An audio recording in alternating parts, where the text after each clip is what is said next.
I'm here to expand and change how you think about, build, and live in community. Actually, I owe this to you because in my life, community has changed and affected me in more ways than I could count. How will we create a future that's not just an improvement, but one that is more deeply connected and fulfilling? The answer to that question for me is community. Most of us carry our own meaning of the word, but the root and suffix, common unity, seem to sum it all up. Common unity is something I've always sought. I spent a lot of time looking at other cultures with a sense of envy at traditions and rites of passage and ritual that indicated this sense of connectedness and belonging that I didn't see a lot of in the America that I grew up in. Common unity shows up in my life in 4 ways.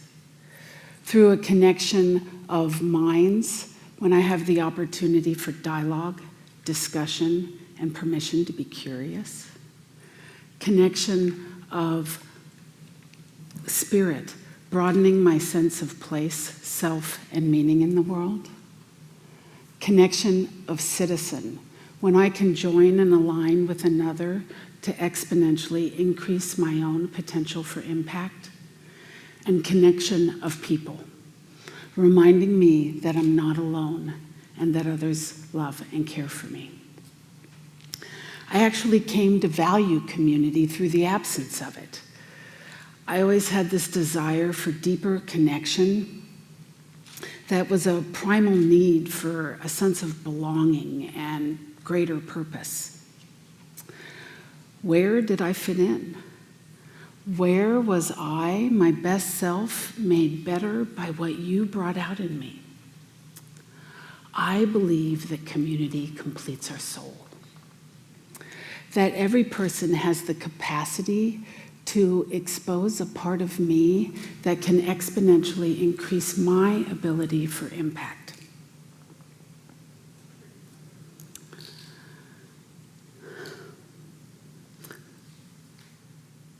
I was adopted at birth and raised by 2 people that gave me a phenomenal foundation of love in my life. I was an only child, as were they, so I had no extended family.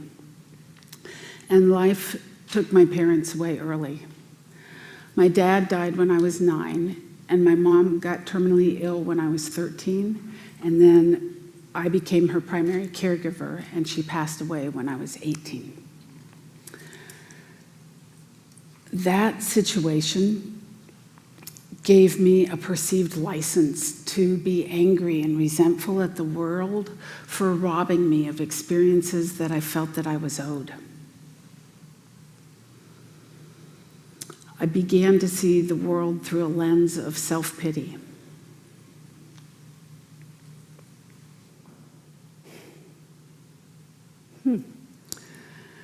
So I realized one day, I'm 29 years old. I've been sober for a year, and I'm at a friend's house, and house sitting, and after a relapse and a rather rough time trying to get back together, I decided I was ready to try again. So she had a pool in her backyard, and I'm at this pool, and I'm floating on the pool, and just asking myself, how do I want to be in this world? Do I want to be in this world? And I knew that there was an answer other than self-pity. And the answer came to me almost like the spiritual awakening. I was floating on the pool. The sun was really hot, the water cool, and tears were just streaming down my face. I was asking, what was I doing? On my own, I'd lived in the streets. I had gone to drinking establishments to find my friends. and I had been in the back seat of a police car more times than I'd care to mention. And then, all of a sudden, I got this glimpse that every time I had gotten to the other side of loss, grief, or loneliness, I had done so with the support of others. Every time I came to realize my potential to be more or become more was when I was part of something that was bigger than me. And then I got this sharp clarity that there was more of me when I was connected to you. And in that moment, I realized that being a victim was a choice and not the one I wanted to make. I saw this greater good in the world, and I knew that I was a part of it and even entitled to some of it. And I knew that I wasn't alone. So even sometimes when you are alone, and then you meet someone else that's alone, there's this sense of instant togetherness. You have this opportunity to transcend from me to we. And this we becomes a we of greater caring. And I believe it's the perfect place for community building to start. I found my community in a lot of different places. Some of them were as traditional as a church or as unorthodox as a mafia bar. As conventional as a 12-step meeting, or as raw as a support group for rape victims.